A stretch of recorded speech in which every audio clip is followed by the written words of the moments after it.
Tatlong jeep ang out of line habang isang jeep naman ang walang rehistro.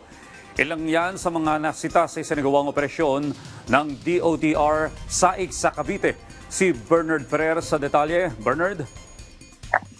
Yes, Audrey, mula sa Metro Manila, dinala ng Department of Transportation Special Action and Intelligence Committee for Transportation or DOTR SAIC ang kanilang random roadworthiness inspection sa kabaan ng Aguinaldo Highway sa Bacoor, Cavite.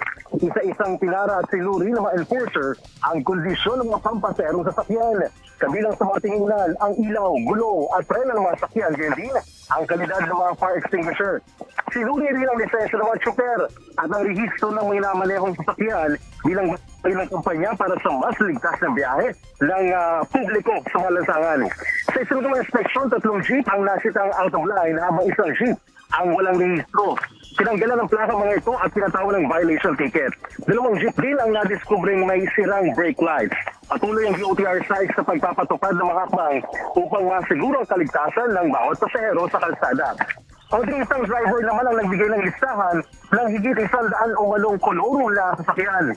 Agad na isasailalim sa masusing verifikasyon ng DOTR SAIC ang naturang listahan upang makumpirma ang impormasyon. Audrey, sa lagay ng trapiko, mabagal yung usad ng mga sakyan sa papasok ng Bacoor, Cavite, dito sa bahagi ng Aguinaldo Highway.